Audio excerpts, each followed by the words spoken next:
নমস্কার।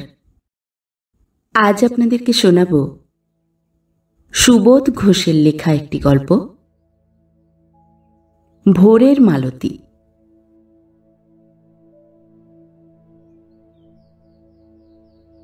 সারা বাড়ির ব্যস্ততা আর চঞ্চলতার রকম দেখলে মনে হবে যেন স্বপ্নে পাওয়া একটা ঘটনার পরিণাম এখনই স্বচক্ষে দেখে নিয়ে এখনই শাঁখ বাজবার জন্য ব্যাকুল হয়ে উঠেছে এই বাড়ির মন।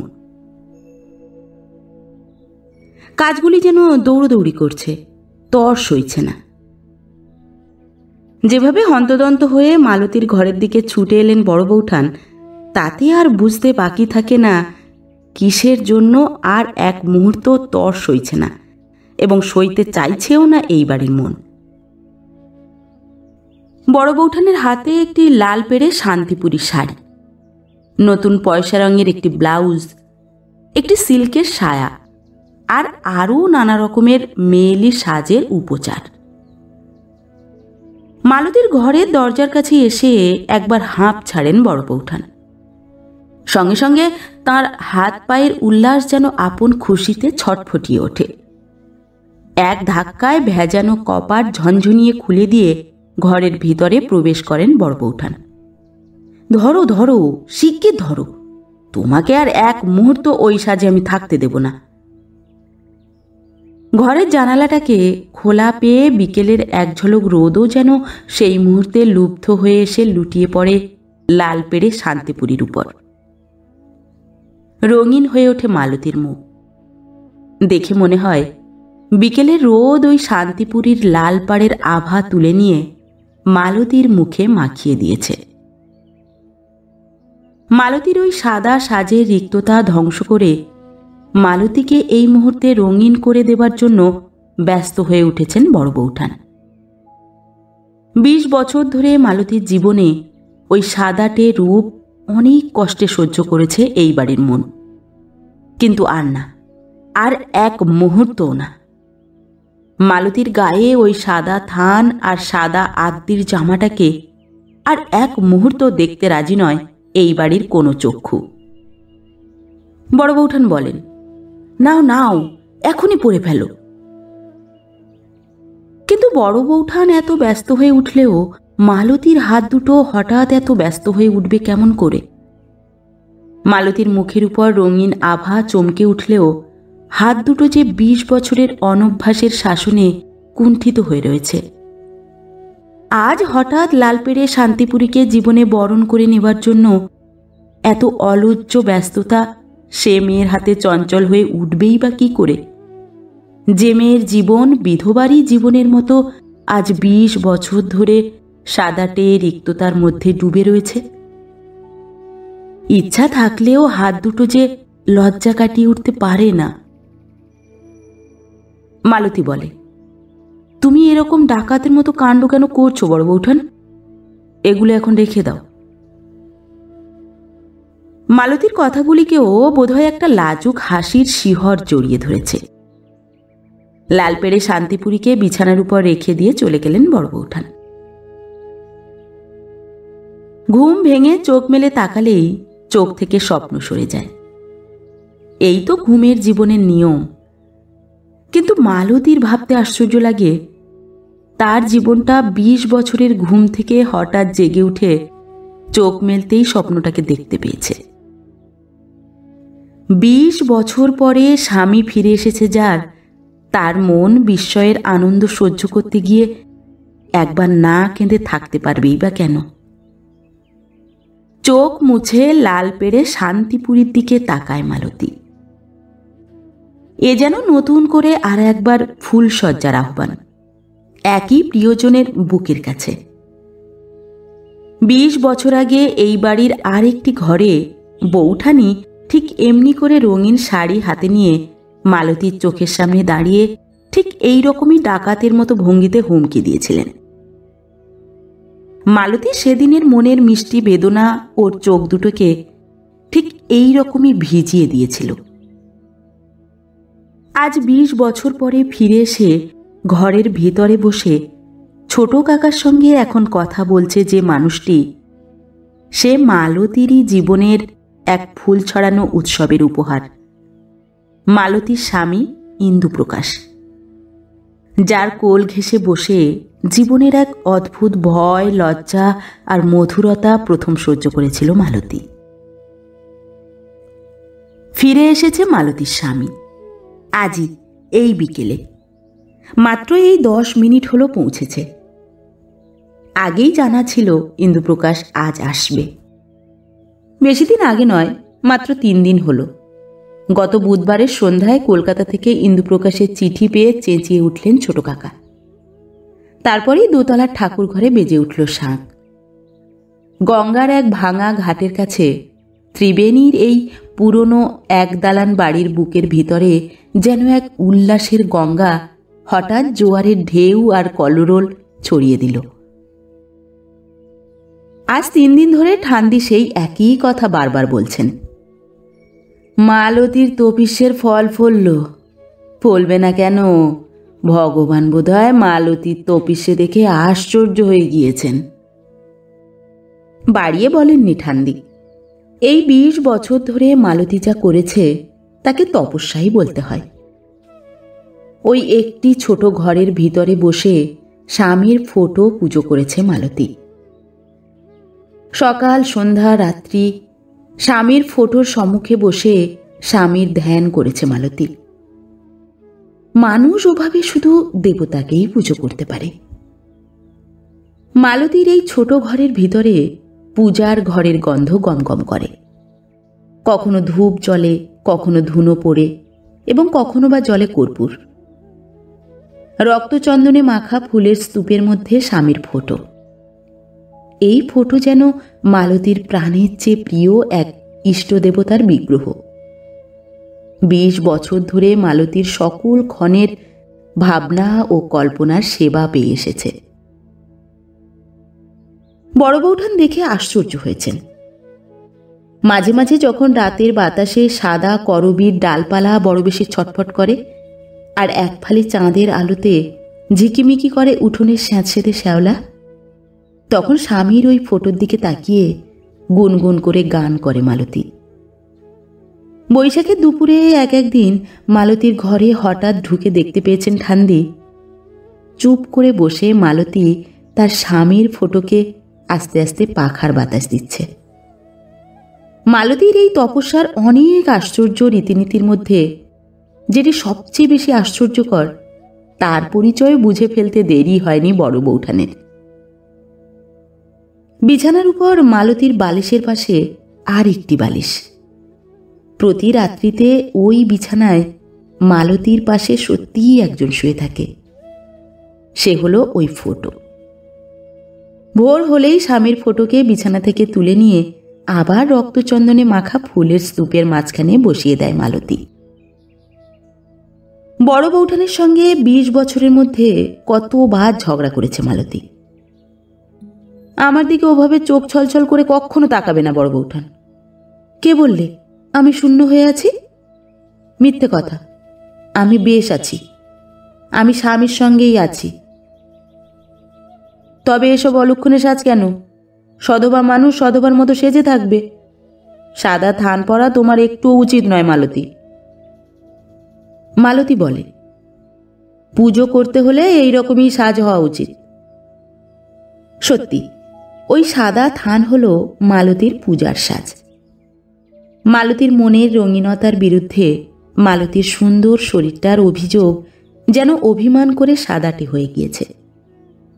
সত্যি, বিধবা তো নয় মালতী। ওকে শুধু ওই সাদাটে সাজের জন্য বিধবার মতো দেখায়। ওর মনের সিঁথিতে সিঁদুর আছে। নিজেকে বিধবা বলে মনে করে না মালতী। কিন্তু মালতীকে বিধবা মনে করতে ইচ্ছা না করলেও মনে করতেই হয়।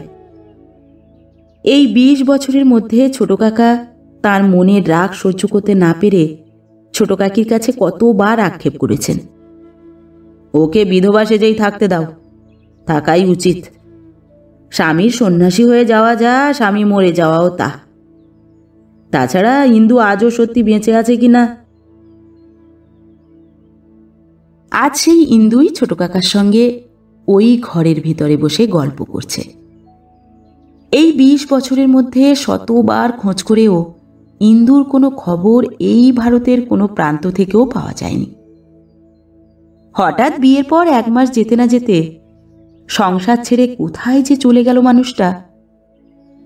এত বিষয় আশয় যার, 30 বছর বয়সের স্বাস্থ্যোজ্জ্বল সুন্দর যৌবনের একটি তরুণ রূপ, এত শিক্ষিত একটি জীবন, কে জানে কোন এক বৈরাগ্যের তাড়নায় 20 বছর বয়সের স্ত্রীকে সংসার জনতার মাঝখানে একলা জীবনের অভিশাপে স্তব্ধ করে দিয়ে হঠাৎ পালিয়ে গেল।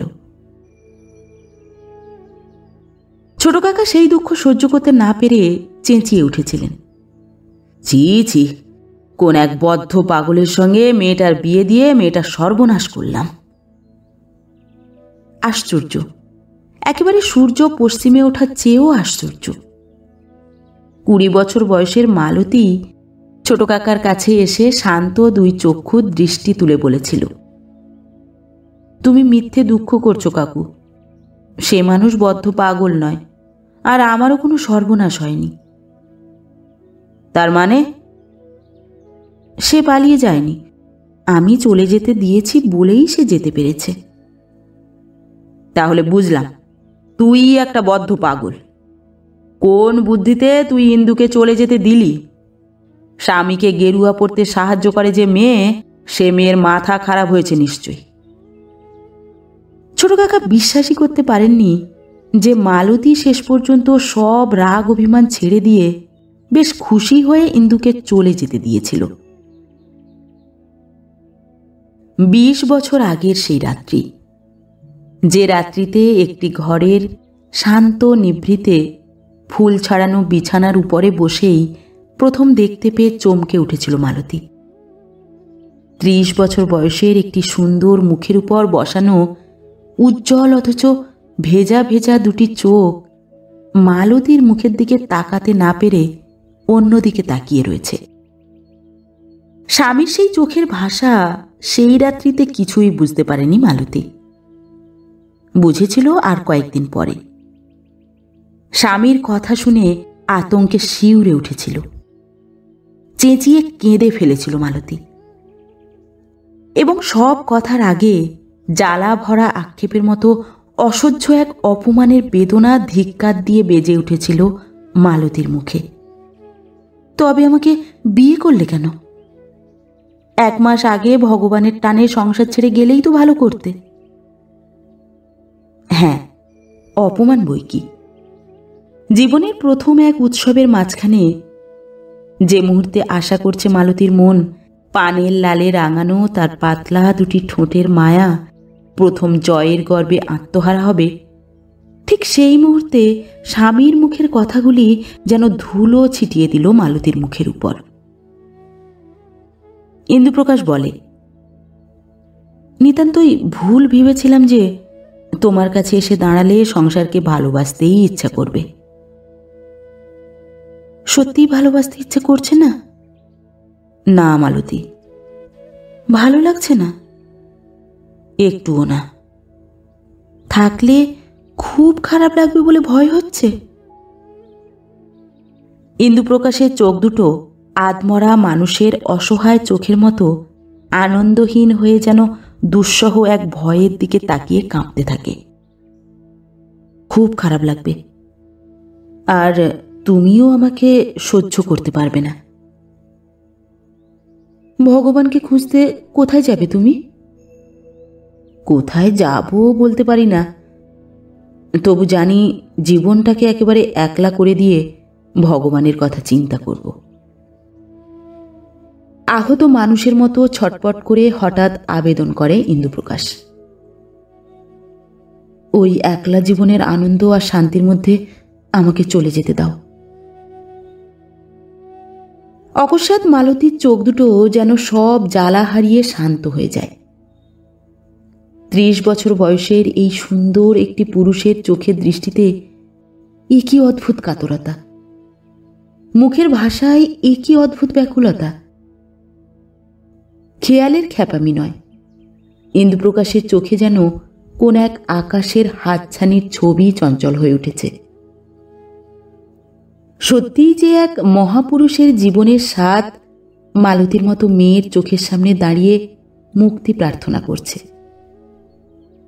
অন্যায় হবে, পাপ হবে মালতীর, যদি এমন মানুষের জীবনকে একটা মেয়ের আলতা সিঁদুরের কাছে জোর করে বেঁধে রাখা হয়।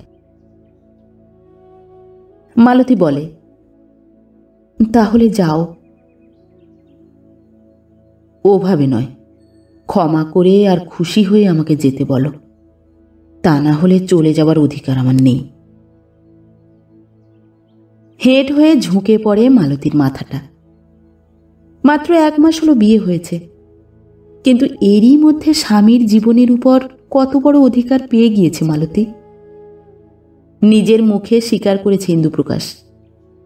মালতী খুশি হয়ে অনুমতি না দিলে এত বড় পূর্ণ জীবনের পথে 1 পা এগিয়ে যেতে পারছে না মালতীর স্বামী।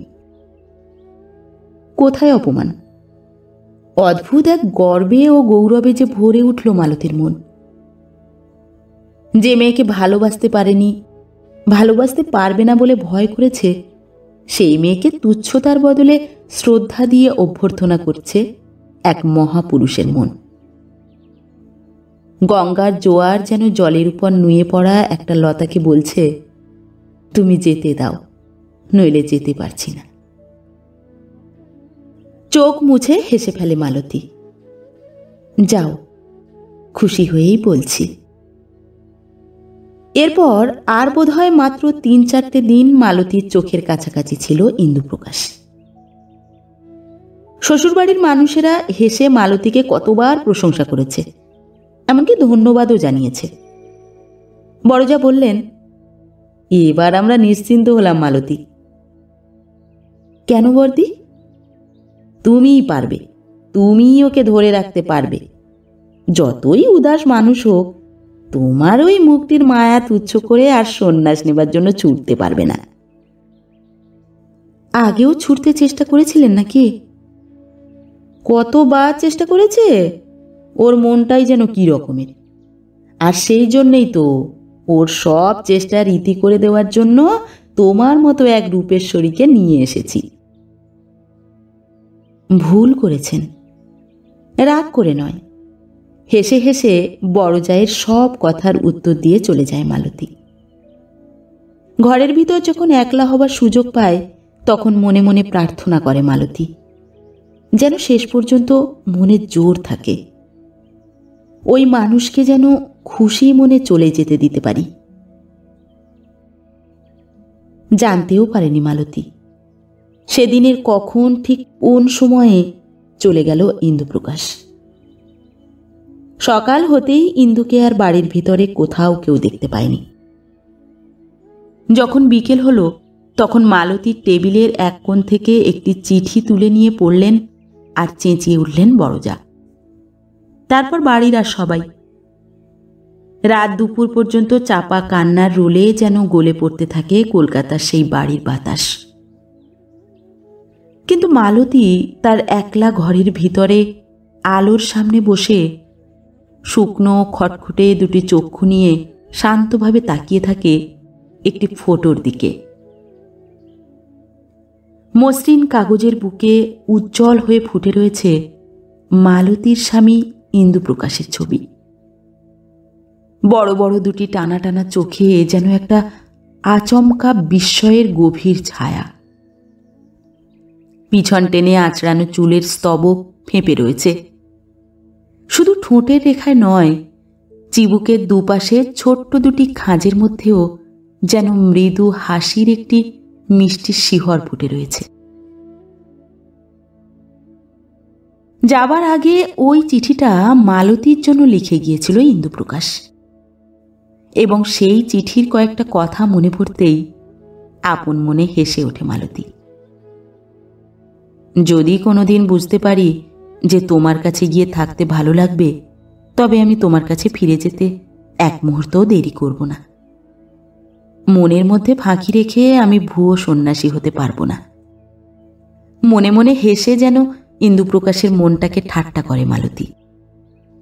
1 মাস ধরে যে মেয়েকে চোখের সামনে পেয়েও তার কপালের কুমকুমের ফোঁটার দিকে তাকাতে পারলেন না, এক মুহূর্তের মতো ভালো লাগলো না যে মেয়েকে। দূরে চলে গিয়ে সেই মুখটাকে যে মনেও করতে পারবে না ওই মানুষ। ভালো লাগা তো একেবারে অসম্ভবের গল্প। বেশ তো, ভালোই তো। তুমি তোমার চোখে পুরুষের দৃষ্টির বদলে মহাপুরুষের দৃষ্টি পেয়েছ। তুমি তোমার একলা জীবনের শান্তি নিয়ে আনন্দ ভরা এক আকাশের দিকে তাকিয়ে সুখী হও। ভালোই করেছি, বাধা দিইনি তোমাকে। কিন্তু আমি তো মহামানবী নই। আমি যে তোমার ওই মুখটাকে ভালোবেসে ফেলেছি। অনেক রাত। আবছা ঘুমের মধ্যে চোখ বন্ধ করে যেন বিড়বিড় করে মালতী। তারপর চমকে উঠেই আলো জ্বালে, আর অপলক চোখে তৃষ্ণা নিয়ে ফটোর দিকে তাকিয়ে থাকে। জীবনের প্রথম ভালো লাগা একটি মুখের ছবির দিকে। কদিন পরে শ্বশুরবাড়ি থেকে বিদায় নিয়ে ত্রিবেণীর বাড়িতে চলে এলো মালতী। তারপর এই 20 বছর ধরে অক্ষান্ত অক্লান্ত এক ফটো পূজার জীবন। এবং তারপর এই বিকাল। রঙিন হয়ে ফুটে উঠেছে বিকালের মালতীর মন। ফুটে উঠবেই বা না কেন? ঠান্দি বলেন, এতদিনে মালতীর তপিসের ফল ফলেছে। কিন্তু মালতী যে বিশ্বাস করছে এতদিনে জয়ী হয়েছে মালতীর কপালের সেই কুমকুম।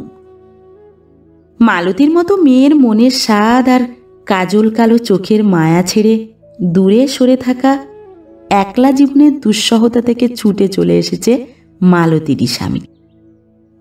মালতীর কাছে থাকতে ভালো লাগবে, সেই ভালো লাগার জন্য লুব্ধ হয়ে ফিরে এসেছে সেই মানুষ। মন ভরে এই অহংকার নিয়ে আজ খেলা করতে পারে মালতী। ছোট একটা লতার মতো মানুষ হয়েও গঙ্গার জোয়ারকে ফিরিয়ে আনবার আর বেঁধে রাখবার মতো শক্তি তার আছে। নইলে আনন্দ ভরা আকাশের লোভ ছেড়ে দিয়ে মালতীর মায়া ভরা চোখের কাছে বাঁধা পড়বার জন্য ছুটে আসবে কেন এরকম এক মানুষ? সন্ধ্যা হতে আর দেরি নেই। বড় বৌঠানও বোধহয় তাড়া দেবার জন্য ছুটে আসছেন। লাল পেড়ে শান্তিপুরীর দিকে একবার তাকিয়েই ফটোর দিকে তাকায় মালতী। রক্তচন্দন মাখানো ফুলের স্তূপের মধ্যে বসে এখনো চোখে সেই গভীর বিস্ময়ের ছাপ নিয়ে হাসছে ইন্দুপ্রকাশের চিবুকের দুই পাশে দুটি ছোট্ট খাঁজ। এই ফটোর সঙ্গে 20 বছরের কত সন্ধ্যায় মনে মনে কত কথা বলেছে মালতী। আজ এই মুহূর্তে মুখের হাসি দুহাতে চেপে ভ্রুকুটি করে আর ধমক দিয়ে শুধু বলতে ইচ্ছে করে, এতদিন পরে মনে পড়ল আর সময় হলো তোমার। হঠাৎ এসে সারা বাড়ির মনকে ব্যস্ত করে দিয়ে মালতীকে বিশ্রী লজ্জা পাইয়ে দিয়ে, দুষ্টু অসভ্য লোভী কোথাকার। বাড়ির ভিতরে উৎসবের মতো চাঞ্চল্য।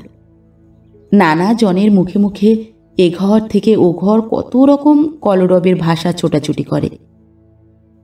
ছোট কাকির সঙ্গে বড় বৌঠানের কথাবার্তার কিছু কিছু সরব স্পর্শ এই ঘরের ভিতরে মালতীর কানের কাছে এরই মধ্যে পৌঁছে গিয়েছে। শুনে নাকি আশ্চর্য হয়ে গিয়েছে জামাই। 20 বছর ধরে স্বামীর ফটো পুজো করেছে মালতী। মালতীর চোখ দুটোও চঞ্চল হয়ে ওঠে। এখনই গিয়ে একবার আড়ালে দাঁড়িয়ে ইন্দুপ্রকাশের বড় বড় সেই উজ্জ্বল চোখের আশ্চর্যকে দেখে আসতে ইচ্ছা করে। এরই মধ্যে বাড়ির লোকের কথাবার্তার টুকরো টুকরো আভাস পেয়ে আরও অনেক কথা জেনে ফেলতে পেরেছে। সত্যি সন্ন্যাসী হতে পারেনি ইন্দুপ্রকাশ। বারবার সন্ন্যাস নেবার চেষ্টা করেছে, কিন্তু বারবার সে চেষ্টা ব্যর্থ হয়েছে। কেন? কিসের জন্য? বারবার মালতীর কথাই মনে পড়েছে তাই। জোর করে মনকে ফাঁকি দেবার চেষ্টা না করে শেষ পর্যন্ত মালতীকে দেখবার জন্য ফিরে এসেছে ইন্দুপ্রকাশ। মনে মনে আবার হেসে ফেলে মালতী। আমার মনটা যেমন ভুয়ো বিধবা, তেমনি তোমার মনটাও একটা ভুয়ো সন্ন্যাসী। উঠোনের উপরে যেন নতুন এক কণ্ঠস্বরের রেশ ভেসে বেড়ায়। শুনতে পেয়ে চমকে ওঠে মালতীর কান। তার চেয়ে বেশি চমকে ওঠে চোখের এক পিপাসা। ঘরের জানলার কাছে আড়াল হয়ে শুধু চোখের দৃষ্টিটাকে দুর্বার এক কৌতূহলের আবেগে উঠানের দিকে ভাসিয়ে দিয়ে দাঁড়িয়ে থাকে মালতী। ঠিকই বুঝতে পেরেছে মালতী। ছোট কাকার সঙ্গে গল্প করতে করতে উঠানের উপর পায়চারি করছে মালতীরই স্বামী ইন্দুপ্রকাশ। বারান্দা থেকে বেলোয়ারি ঝাড়ের রঙিন কাঁচের ঝালর কেঁপে কেঁপে আলো ছড়াচ্ছে উঠানের উপর। হঠাৎ স্তব্ধ হয়ে যায় মালতীর চঞ্চল চোখের আবেগ। কে এই ভদ্রলোক? হ্যাঁ, ইন্দুপ্রকাশই বটে, কিন্তু কত চেষ্টা করে চিনতে হয়। চিবুকের দুপাশে সে মিষ্টি হাসির খাঁজ দুটো ভরে গিয়ে একেবারে গম্ভীর হয়ে গিয়েছে। পিছনে টেনে আঁচড়ানো সেই চুলের ফাঁপানো স্তবক কি অদ্ভুতভাবে মিইয়ে গিয়েছে। তার মধ্যে সাদা চুলের ছিটেও যে স্পষ্ট দেখা যায়। বেশ সৌম্য ও শান্ত এক ভদ্রলোকের বেশ রাশভারী একটি শরীর আস্তে আস্তে ছোট কাকার পাশে পাশে হেঁটে বেড়াচ্ছে। জানলা বন্ধ করে দেয় মালতী। নিথর হয়ে চুপ করে বসে থাকে। এ কি বিশ্রী অস্বস্তি! মালতীর বুকের ভিতর লোক চঞ্চল নিঃশ্বাসগুলি যেন হঠাৎ ঠকে গিয়ে হাঁসফাঁস করে কাতরাতে আরম্ভ করেছে। বালিশের মধ্যে মুখ গুঁজে শুয়ে পড়ে মালতী। দরজার কপার ঝঞ্ঝনিয়ে ঠেলে দিয়ে ঘরে ঢোকেন বড় বৌঠান। এ কি, তুমি আজও আমার কথার অবাধ্যতা করছো মেয়ে? এখনো ওই অদ্ভুত স্বাদ ছাড়লে না? মালতী বলে, আমাকে কিছুক্ষণ শুয়ে থাকতে দাও বড় বৌঠান। বড় বৌঠান হাসেন। একা শুয়ে থাকবার অনেক সময় পাবে, এখন মাত্র সন্ধ্যা। তুমি শুধু ওই শান্তিপুরীটা পরে মাথায় একটু সিঁদুর ঘষে নিয়ে আমার সঙ্গে চলো। কোথায়? ওই ঘরে। জামাইকে একটি প্রণাম করে এখনই চলে আসবে। তারপরে একা শুয়ে থাকো না রাত 10টা পর্যন্ত, কেউ বাধা দেবে না। এখন থাক। কেন? মালতী চেঁচিয়ে ওঠে। রাত 10টার পরেও তো প্রণাম করতে পারা যায়, তাতে কি মহাভারত অশুদ্ধ হবে? বেশ, তাই করো। কথাগুলি বেশ অপ্রসন্ন স্বরে বলতে বলতে চলে যান বড় বৌঠান। সন্ধ্যাটা মোটেই বিষণ্ণ নয়, কিন্তু বড় বিষণ্ণ এই সন্ধ্যার মালতী। লালপেড়ে শান্তিপুরী বিছানার এক কোণে চুপ করে মালতীর শরীরটাকে জড়িয়ে ধরবার জন্য ওঁত পেতে অপেক্ষা করছে। দেখতে ভয় করে। এক ঠেলা দিয়ে ওই লালপেড়ে শাড়িটাকে সরিয়ে দিতে ইচ্ছে করে। সন্ধ্যার মালতীর মুখে সেই রঙিন আভার কোনো চিহ্ন নেই। সন্ধ্যার মালতীর মন যেন স্বপ্ন হারিয়ে তার জীবনের এক রিক্ততার দিকে তাকিয়ে 20 বছরের ক্লান্তি নিয়ে হাঁপাতে থাকে। স্বামী নামে এক গুরুজন এসেছেন এতদিন পরে। তাকে শুধু প্রণামই করা যায়, এবং শুধু প্রণাম করতে হলে লাল পেড়ে শান্তিপুরী পরবার কোনো দরকার হয় না। সন্ধ্যার মালতীর মন যেন আর্তনাদ করে উঠতে চায়। মনে হয় না এলেই ভালো করতেন ভদ্রলোক। এলেনই যদি, তবে ওরকম একটি মূর্তি নিয়ে কেন এলেন? মহাপুরুষ হতে না পেরে একেবারে যে কাপুরুষ হয়ে ফিরে এসেছেন ভদ্রলোক। মালতীর জীবনের সেই অসমাপ্ত ফুলসজ্জার আশা এই 20 বছরের রক্তচন্দনের স্পর্শে আরও সুরভিত হয়ে উঠেছে। সেই আশার নিবেদন নিয়ে ওই ভদ্রলোকের কাছে গিয়ে দাঁড়ালেই বা কি হবে? কতটুকুই বা বুঝতে পারবেন ভদ্রলোক? মালতীর মুখের দিকে তাকিয়ে ওই গভীরতার চোখে সেই সাগ্রহ কতটুকুই বা দুরন্ত হয়ে উঠতে পারবে? মালতী তার মনের সব মুগ্ধতা দিয়ে 20 বছর ধরে যার মূর্তিকে বুকের কাছে রেখে তার রক্তের উত্তাপ দিয়ে পূজা করে এসেছে, সে মানুষ ওই মানুষ নয়। ফটোর দিকে তাকায় মালতী। ওই তো সেই মুখ। চিবুকের দুপাশে দুটি খাঁজের মধ্যে মিষ্টি হাসির শিহর ফুটে রয়েছে। এই 20 বছরের মধ্যে কম করেও মালতীর তপ্ত ঠোঁটের হাজার ছাপ পড়েছে ছবির ওই চিবুকের উপর। এর বদলে না, অসম্ভব, অসাধ্য, ভাবলে গা বমি বমি করে। মালতী তার ওই মুখটা একটা নতুন লোকের রাশভারী চোখে গম্ভীর আগ্রহের কাছে এগিয়ে নিয়ে যেতে পারবে না। রাত 10টা। রাতের মালতীর মন যেন মরিয়া হয়ে বিদ্রোহ করবার জন্য তৈরি হয়ে উঠেছে। ঝনঝনিয়ে কপাট ঠেলে ঘরে ঢুকলেন বড় বৌঠান এবং ডাকাতের মতো ভঙ্গি করে হুমকে দিলেন, আর এক মুহূর্ত এভাবে পড়ে থাকতে পারবে না। ওঠো, শিগগির করো, মুখটা ধুয়ে নাও, ঝটপট পরে ফেলো ওই শান্তিপুরি। লাল পেড়ে শান্তিপুরি, নতুন পয়সা রঙের ব্লাউজ আর সিল্কের সায়া হাতে তুলে নিয়ে বেশ মিষ্টি গলা করে আবার সাধতে থাকেন বড় বৌঠান। একটু তাড়াতাড়ি করো লক্ষ্মী, রাত হয়েছে অনেক। বেচারা একা ঘরের ভিতরে বসে রয়েছে।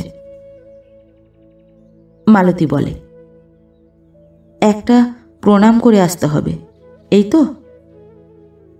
বড় বৌঠান হাসলেন। আসতে হবে মানে? প্রণাম করবে আর থাকবে। যদি বেশি লজ্জা করে তো বলো, আমি না হয় এক ঠেলা দিয়ে বরের কোলের উপর বসিয়ে দিয়ে চলে আসব। কপাটে খিল দিতে লজ্জা যদি করে তো খিল দিও না, আমি কপাটের শিকল তুলে তালা বন্ধ করে দেব। তা হতে পারে না। তবে কি হতে পারে? আমি গিয়ে শুধু একটা প্রণাম করে চলে আসতে পারি। এই থান পরে? হ্যাঁ। বড় বৌঠান রাগ সামলাতে গিয়ে চেঁচিয়ে উঠলেন, খবরদার, ওভাবে তুমি যেতে পারবে না। 20 বছর ধরে মিথ্যে থান পরে অনেক অভিমানের খেলা খেলেছ। আজ ওই খেলা ভদ্রলোককে না দেখালেও চলবে। হাত পা গুটিয়ে বিছানার উপর স্থির হয়ে বসে থাকে মালতী। বড় বৌঠান কি যেন ভাবেন, তারপর বেশ শান্ত স্বরে বলেন, আচ্ছা বেশ, যদি শুধু প্রণাম করেই চলে আসতে চাও তাই করে এসো, কিন্তু সিঁথিতে সিঁদুর ঘষে আর ওই লাল পেড়ে শান্তিপুরিটা পরে যাও। মালতী বলে, না, তা হয় না। যদি যাই তো এই সাদা সাজেই যাব আর চলে আসব। বড় বৌঠান গলা ছেড়ে চিৎকার করে, আমি বলছি তোমাকে এই লাল পেড়ে শান্তিপুরি পরতে হবে, স্বামীর কাছে এখনই যেতে হবে, আর স্বামীর ঘরেই সারা রাত থাকতে হবে। ভদ্রলোককে অপমান করবার তোমার কোনো অধিকার নেই। না, পারবো না। লাল পেড়ে শান্তিপুরি হাতে নিয়ে জোর করে পরিয়ে দেওয়ার জন্য মালতীর কাছে এগিয়ে আসেন বড় বৌঠান এবং একটা হাত শক্ত করে চেপে ধরেন। বড় বৌঠানের হাত ছাড়িয়ে সরে যায় মালতী। চেঁচিয়ে ওঠে, আমাকে মেরে ফেললেও আমি তোমাদের কথা শুনবো না। লাল পেড়ে শান্তিপুরি যেন একটা রক্তমাখা খড়গ। মালতীর 20 বছরের স্বপ্নকে একটা ভুল দেবতার তৃপ্তির কাছে বলি দেওয়ার জন্য বড় বৌঠানের হাতে হিংস্র আহ্লাদে দুলছে। মেঝের উপর লুটিয়ে বসে পড়ে আর নিজেরই 2 হাঁটু শক্ত করে জড়িয়ে ধরে মালতী। বাড়ির রাত 10টার নীরবতা যেন হঠাৎ উদ্বেগে বিচলিত হয়। মালতীর ঘরের ভিতরের এই হঠাৎ চিৎকারের অর্থ বুঝতে না পেরে সবার আগে ছুটে আসেন ঠান্দি। তারপর আর সবাই, ছোট কাকা আসেন, ছোট কাকি আসেন, বড়দাও ব্যস্তভাবে এসে দাঁড়ান। ব্যাপার কি? বড় বৌঠান বলেন, ওই অলক্ষণের স্বাদ ছাড়বে না, আর জামাইয়ের কাছে যেতেও চাইছে না এই মেয়ে। কিন্তু সেই মুহূর্তে বড়দা হঠাৎ অপ্রস্তুত হয়ে সরে যান। ছোট কাকা হঠাৎ লজ্জিতের মতো হাত কাঁপিয়ে চশমা মুছতে থাকেন এবং ছোট কাকি আর বড় বৌঠান মাথার কাপড় টানেন। নিঃশব্দ ছায়ার মতো এসে সকলের পিছনে দাঁড়িয়ে রয়েছে ইন্দুপ্রকাশ। ইন্দুপ্রকাশ হাসতে হাসতে বলে, আপনারা যদি এখন চলে যান তাহলে আমি বরং মালতীকে কয়েকটা কথা বলি, এত গন্ডগোলের কোনো মানে হয় না। ঘর ছেড়ে চলে যায় সকলেই। ঠান্দি শুধু যেতে যেতে বলে যান, যার জিনিস সেই এখন বুঝে নিক, তাই ভালো। গঙ্গার জলো ঠান্ডা গায়ে মেখে নিঝুম হয়ে রয়েছে ত্রিবেণীর চৈত্র মাসের মাঝরাত। সারা বাড়ির মধ্যে আর কোনো শব্দের সাড়া নেই। মেঝের উপর লুটিয়ে বসে তেমনই শক্ত করে দুই হাঁটু জড়িয়ে আর মুখ লুকিয়ে বসে থাকে মালতী। দরজার কাছে যেন হঠাৎ এসে দাঁড়িয়েছে জীবনের অজানা আর মনের অচেনা একটা নতুন মানুষের ছায়া। এখনই ঘরের ভিতর ঢুকে পড়বে। গা শিরশির করে মালতীর। দম বন্ধ করে দুঃসহ মুহূর্তগুলিকে কোনো মতে সহ্য করে মালতী। কিন্তু মালতীর ঘরের ভেতরে ঢোকে না ইন্দুপ্রকাশ। চুপ করে দরজার কাছে বারান্দার উপর দাঁড়িয়ে থাকে। মালতী যেন তার কান দুটোকেও একটা বধিরতার মধ্যে লুকিয়ে ফেলতে পারে, যেন শুনতে না হয় এই ভদ্রলোকের কোনো গম্ভীর লোভের হাহুতাশ আর কাতরানির শব্দ। দুহাতের বেড়ার মধ্যে একেবারে কান শুদ্ধ মুখটাকেই লুকিয়ে ফেলে মালতী। কিন্তু কোনো কথা বলে না ইন্দুপ্রকাশ। নিজের অস্তিত্বটাকে সত্যিই যেন ছায়ার মতো একেবারে শব্দহীন করে দিয়ে শুধু দাঁড়িয়ে থাকে ইন্দুপ্রকাশ। এবং বোধহয় বুঝতেও পারে না যে নিঝুম রাতও প্রায় শেষ প্রহরে এসে শেষ ঘুমের ক্লান্তিতে একেবারে ঢলে পড়েছে। মালতীর চোখের আর কানের উদ্বেগও বোধহয় এই একটানা অবাধ নিঃশব্দতার মধ্যে একটু ঘুমিয়ে পড়েছিল। হঠাৎ চমকে ওঠে মালতীর মন। সে ছায়া কি এখনো আছে, না চলে গিয়েছে? চলেই গিয়েছে বোধহয়। মাথা হেঁট করে রেখে আর চোখ না তুলেও চকিতে একেবারে দরজার দিকে তাকিয়ে বুঝতে পারে মালতী সে ছায়া এখনো দাঁড়িয়ে আছে। কিন্তু কথা বলে না কেন? কয়েকটি কথা বলবার জন্য কত সময় ধরে চুপ করে দাঁড়িয়ে নষ্ট করে দিলেন ভদ্রলোক। তবে কি সত্যি কথা বলতে আসেননি? তবে কেন এসেছেন? শুধু কি দেখে যেতে? কিন্তু কি দেখতে? কি দেখলেন ভদ্রলোক? মুখ তুলে আর চোখ তুলে ইন্দুপ্রকাশের মুখের দিকে তাকায় মালতী। ইন্দুপ্রকাশ বলে, তোমাকে দেখতে এসেছি। এতক্ষণে দেখতে পেলাম মালতী। মালতী মুখ ঘুরিয়ে অন্যদিকে তাকায়। ইন্দুপ্রকাশ বলে, ওরা যাই বলুন না কেন, তুমি ভুল করো না। লাল পেড়ে শান্তিপুরি পরে আমার কাছে তোমার আসা উচিত নয়। মালতীর কান দুটো হঠাৎ অপ্রস্তুত হয়। এখনো যে মহাপুরুষের মতো কথা বলছেন ভদ্রলোক। যে যাই বলুক, আমাকে তোমার প্রণাম করাও উচিত নয়। কেন? মালতীর মনের ভিতরে বিস্মিত একটা প্রশ্ন চমকে ওঠে। মনে হয় মালতীকে একা ফেলে রেখে 20 বছর ধরে পালিয়ে থাকা জীবনের ভুল আর ত্রুটির জন্য অনুতাপ প্রকাশ করছেন ভদ্রলোক। 20 বছর ধরে নিজের মনের ফাঁকির সঙ্গে লড়তে লড়তে হয়রান হয়ে গিয়েছি। বুঝতে পেরেছি তোমাকে বড় বেশি ভালো লাগবে বলে ভয় পেয়েছিলাম বলে সেদিন পালিয়ে গিয়েছিলাম। সেদিন নিজেকে নিজেই চিনতে পারিনি। অবিশ্বাস করতে ইচ্ছা করে না, কিন্তু মালতীকে ভালো লাগবে বলে মনে করে এভাবে আর ওই চেহারা নিয়ে সামনে এসে দাঁড়ালে মালতীর ভালো লাগবে কিনা এই প্রশ্নের ভয় নেই কেন এই ভদ্রলোকের মনে? ভদ্রলোকের একটা পুরনো লোভের এই হা শুনতে একটুও ভালো লাগে না মালতীর। ইন্দুপ্রকাশ বলে, কিন্তু আজ ভয় পেয়েছি মালতী। বুঝতে পারছি না সত্যি তোমাকে ভালো লাগবে কি। মালতীর চোখ দুটো হঠাৎ 20 বছর আগের সেই দিনের আহত ও অপমানিত চোখের মতো দপ করে চমকে ওঠে। আবার সেই কথা? নির্বোধের মতো নিজের মনকে ফাঁকি দেওয়ার কথা? আমি আশা করেছিলাম আমি আবার সেই মালতীর 40 বছর বয়সের জীবনটাকে বুকে জড়িয়ে শান্তি পাব। মালতীর ঘুমন্ত চোখের উপর কে যেন হঠাৎ একটা আঘাত আছড়ে দিল।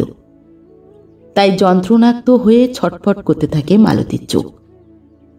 কেঁপে ওঠে মালতীর হাতটা। সাদা থানের আঁচলটাকে গায়ের উপর ভালো করে জড়িয়ে ধরে রাখে মালতী, যেন এতক্ষণে চোখে পড়েছে। 20 বছর পর হঠাৎ ঘুম ভেঙে মালতী তার 40 বছরের বয়সটাকে দেখতে পেয়েছে। ছি, এমন করেও নিজের বয়স ভুলে যায় মানুষ। ইন্দুপ্রকাশ হাসে। তোমার চেহারা কত বদলে গিয়েছে মালতী, তুমি আর সেই রকম সুন্দর নও। কিন্তু হঠাৎ বিব্রতভাবে, যেন ভয় পেয়ে কিংবা অদ্ভুত এক লজ্জার ভয় সইতে না পেরে মাথার উপর সাদা থানের আঁচল টেনে দেয় মালতী। ইন্দুপ্রকাশ বলে, কিন্তু আর এক রকমের সুন্দর তো বটেই। মালতীর চোখ ফুটে জল উথলে উঠবে বোধহয়। মুখ ঘুরিয়ে নেয় মালতী। ইন্দুপ্রকাশ বলে, লোকে বলছে তুমি 20 বছর ধরে স্বামীর ফটো পুজো করেছ, কিন্তু লোকের কথা বিশ্বাস করো না মালতী। কেন? মালতীর মুখে প্রশ্নটা যেন দপ করে জ্বলে ওঠে। মালতীর জীবনে সবচেয়ে বড় গর্বের উপর আঘাত পড়েছে। ইন্দুপ্রকাশ বলে, স্বামীকে নয়, তুমি 30 বছর বয়সের একটি ছেলেকে আজও পুজো করছো মালতী। মালতী বলে, আমার স্বামীরই 30 বছরের বয়সের মূর্তিকে পুজো করেছি। না, তুমি তোমার স্বামীর 30 বছর বয়সটাকে পুজো করেছ। তাই বলছিলাম, আমাকে তোমার প্রণাম করা উচিত নয়। আমি তোমার প্রণাম নেবই বা কেন? স্তব্ধ হয়ে যায় মালতীর সব মুখরতা। নিথর হয়ে সাদা থানের আঁচলে মুখ ঢেকে চুপ করে অনেকক্ষণ দাঁড়িয়ে থাকে মালতী। তারপর কি যেন বলবার জন্য আস্তে আস্তে আঁচল সরিয়ে মুখ তুলে তাকায়, কিন্তু সে কথা আর বলা হলো না। নেই, দরজার কাছে কোনো ছায়া নেই। চলে গিয়েছে ইন্দুপ্রকাশ। কিন্তু যাবে কোথায়? মালতীর দু চোখে যেন নতুন এক প্রতিজ্ঞার আক্রোশ ছটফট করে। ভোর হয়ে এলো যে, ভোরের মালতীর চোখে জল।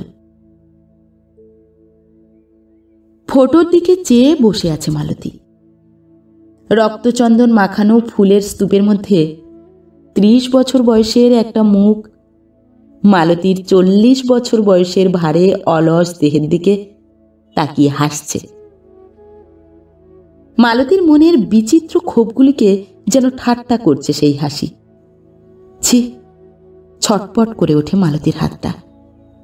সেই মুহূর্তে ফটোটাকে তুলে নিয়ে টেবিলের দেরাজের ভিতরে বন্ধ করে মালতী।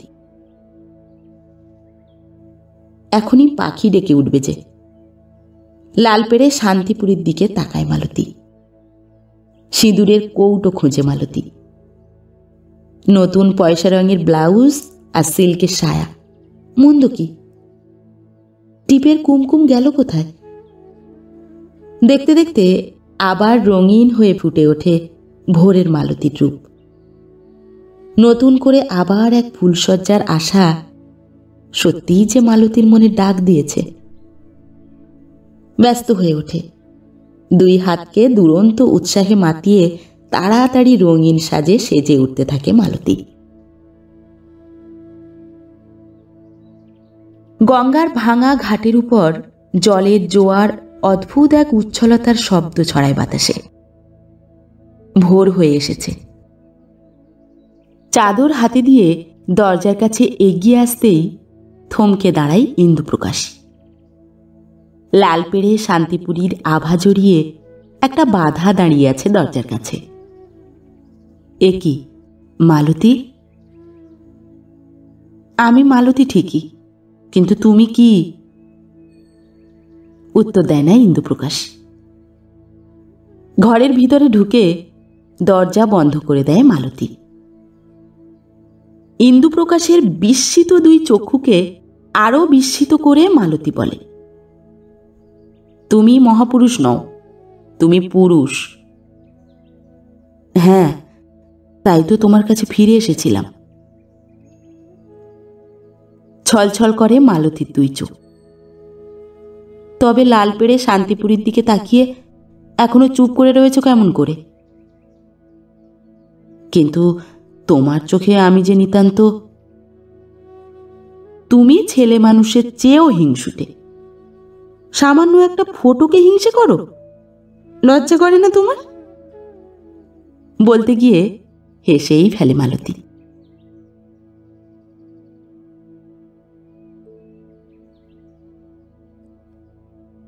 নমস্কার।